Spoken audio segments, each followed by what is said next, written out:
Hi guys, welcome to our channel. Last வீடியோவில் mensuration formula upload பண்ணியிருந்தேன். I hope எல்லோரும் note பண்ணி படிச்சிருப்பீங்கன்னு. பார்க்காதவங்க கீழே டிஸ்கிரிப்ஷனில் லிங்க் கொடுக்குறேன், அதை பார்த்துட்டு நெக்ஸ்ட் இந்த வீடியோ பாருங்கள். இந்த வீடியோவில் ரிமைனிங் ஃபார்முலாஸ் பார்க்கலாம். அதுக்கு முன்னாடி என்னோடய சேனலை சப்ஸ்கிரைப் பண்ணாதவங்க சப்ஸ்கிரைப் பண்ணிவிட்டு பாருங்கள். எனக்கு வீடியோஸ் அப்லோட் பண்ண ஒரு மோட்டிவேஷனாக இருக்கும். ஃபார்முலாஸ் பார்க்குற முன்னாடி என்னை பற்றி ஒரு சின்ன இன்ட்ரோ கொடுக்குறேன். I am Manisha.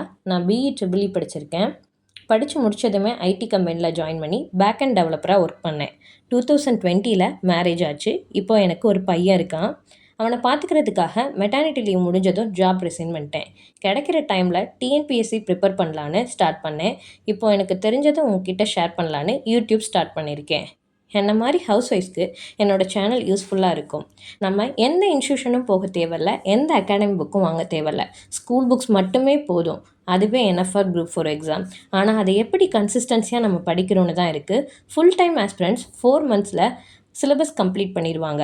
பட் நம்ம வீட்டு வேலை பார்த்துட்டு குழந்தைய பார்த்துட்டு கிடைக்கிற டைம் தான் படிக்க முடியும். ஸோ நம்ம இப்போலேருந்து படிக்க ஆரம்பிக்கணும். பிகினர்ஸ் எல்லாரும் பண்ணுற ஒரே mistake school books top to bottom படிக்கிறது. அது டைம் வேஸ்ட். சிலபஸில் இருக்க டாபிக்ஸ் மட்டும் படித்தா போதும். அதை எந்த புக்கில் எப்படி படிக்கணும்னு உங்களுக்கு ஐடியா வேணும்னா வேர் டு ஸ்டடி அப்லோட் பண்ணுங்கன்னு கமெண்ட் பண்ணுங்கள். அதை மாதிரி ஹவுஸ் ஒய்ஃபாக இருக்க நமக்கு கிடைக்கிற டைம் ரொம்ப கம்மி. அந்த டைமில் எப்படி நம்ம தமிழ், GS, ஆப்டிடியூட் 3மே கவர் பண்ணலான்னு ஐடியா வேணும்னா ஹவுஸ் ஒய்ஃப் ஸ்டடி பிளான்னு கமெண்ட் பண்ணுங்கள். நீங்கள் எதை ப்ரிஃபர் பண்ணுறீங்களோ அதை பொறுத்து என்னோட நெக்ஸ்ட் வீடியோஸ் இருக்கும். கண்டிப்பாக உங்களுக்கு யூஸ்ஃபுல்லாக இருக்கும். வேறு ஏதாச்சும் உங்களுக்கு டவுட் அண்ட் கொஷின்ஸ் இருந்தால் அதையும் கமெண்ட் பண்ணுங்கள். இப்போ நம்ம ரிமைனிங் ஃபார்முலாஸ் பார்க்கலாம். லாஸ்ட் வீடியோவில் சரிவகம் ஃபார்முலாஸ் வரைக்கும் பார்த்துருந்தோம். இப்போது வட்டம் ஃபார்முலாலேருந்து ஆரம்பிக்கலாம். வட்டத்துடைய பரப்பளவு அண்டு சுற்றளவு அதோடைய ஃபார்முலாஸ் நோட் பண்ணிக்கோங்க. நாம் சம் சால்வ் பண்ணும்போது இந்த ஃபார்முலாஸ் எப்படி வந்துச்சுன்றதை உங்களுக்கு எக்ஸ்பிளைன் பண்ணுறேன். நீங்கள் மக்கப் பண்ணாமல் புரிஞ்சு நம்மளே படிச்சுக்கலாம். நெக்ஸ்ட்டு அரைவட்டம் அண்டு கால்வட்டம் அதோடைய சுற்றளவு அண்டு பரப்பளவு என்னன்றதை நோட் பண்ணி வச்சுக்கோங்க.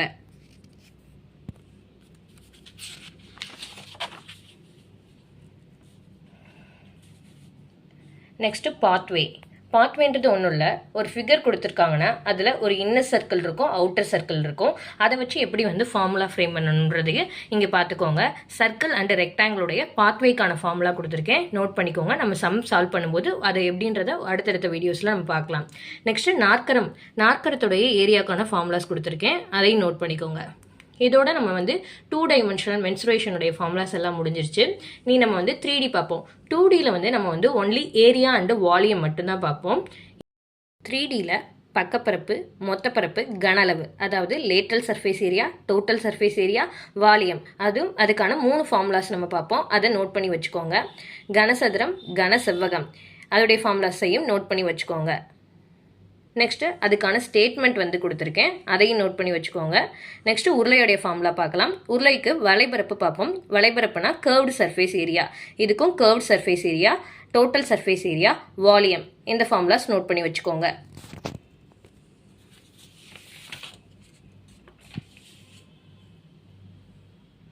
உள்ளீடற்ற உருளை அண்டு கோளம் இதுக்கான ஃபார்முலாஸையும் கொடுத்துருக்கேன், நீங்கள் நோட் பண்ணி வச்சுக்கோங்க. கர்வ்டு சர்ஃபேஸ் ஏரியான்றது ஒன்றும் இல்லை, வலைபரப்பு. டோட்டல் சர்ஃபேஸ் ஏரியான்றது மொத்தப்பரப்பு, வால்யூம்ன்றது கன அளவு.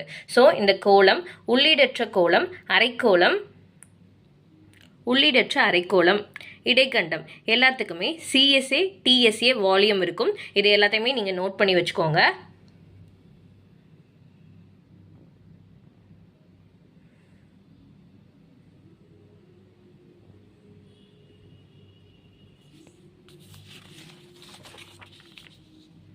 நெக்ஸ்ட்டு கூம்புக்கானது கொடுத்துருக்கேன். கூம்புடைய CSA, TSA அண்ட் வால்யூம் இதையும் நோட் பண்ணி வச்சுக்கோங்க.